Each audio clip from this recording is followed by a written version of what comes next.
నీకు మేలు చేయవలెనని నేను నిన్ను బలపరుచుచున్నాను. ఆమేన్. ప్రియ సహోదరి సహోదరుడా, దేవుడు నీకు మేలు చేయాలి అని పలు విధములుగా నిన్ను ఆదరిస్తూ ధైర్యపరుస్తూ బలపరుస్తున్నారు.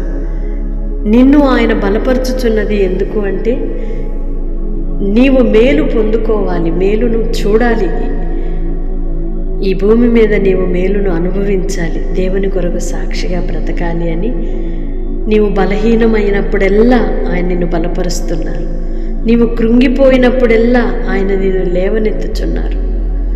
ఎప్పుడు నీవు అధైర్యము చెంది కలవరాల మధ్యలో అలమటిస్తున్నావో ప్రతిసారి దేవుడు నిన్ను ఆదరిస్తూ ధైర్యపరుస్తూ నిమ్మళపరుస్తూ బలపరుస్తున్నారు. ఎందుకు అంటే నీవు అలా నశించిపోకూడదని. మరి మన ఎడల ఎంత ప్రేమ కలిగిన దేవుని మనస్సును ఎప్పుడైనా ఆలోచించామా? నీవు బలహీనురాలు అవ్వడం, బలహీనుడిగా ఉండడం దేవుని ఇష్టము కాదు. దేవుడు నిన్ను అలా చూస్తూ ఊరుకుండడు. ఎలాగైనా నిన్ను లేవనెత్తాలి, బలపరచాలి, ధైర్యపరచాలి, నీకు మేలు చేయాలి. అదే ఆయన ఉద్దేశమయ్య. కనుక అధైర్యము చెందక దేవుని కృపతో నింపబడి బలవంతురాలుగా బలవంతుడుగా నీవు మార్చబడాలని ప్రభు పేరట తెలియజేస్తున్నాను.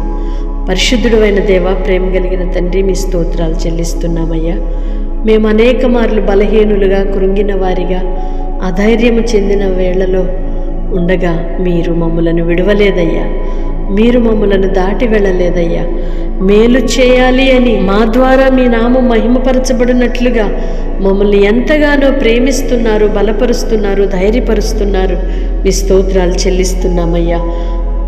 గడిచిన దినము మీరు కాపాడి, గడిచిన క్షణములన్నీ మీ కృపలో భద్రపరిచి మరొక నూతన దినాన్ని మా జీవితంలో ఇచ్చారు. ఈ దిన దీవెనల చేత నింపి నడిపించి బలపరిచి మీ సాక్షులుగా నిలవబెట్టుమని యేసయ్య నామములో ప్రార్థిస్తున్నాను తండ్రి. ఆమేన్. దేవుని కృప, ఆయన బలము, సహాయము మీకు మెండుగా కలుగునుగాక.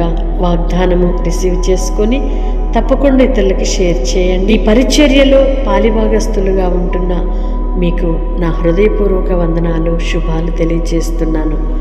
దేవుడు మిమ్మలను దీవించి ఆశీర్వదించి బలపరచునుగాక. ఆమేన్. May God bless you all. Praise the lord.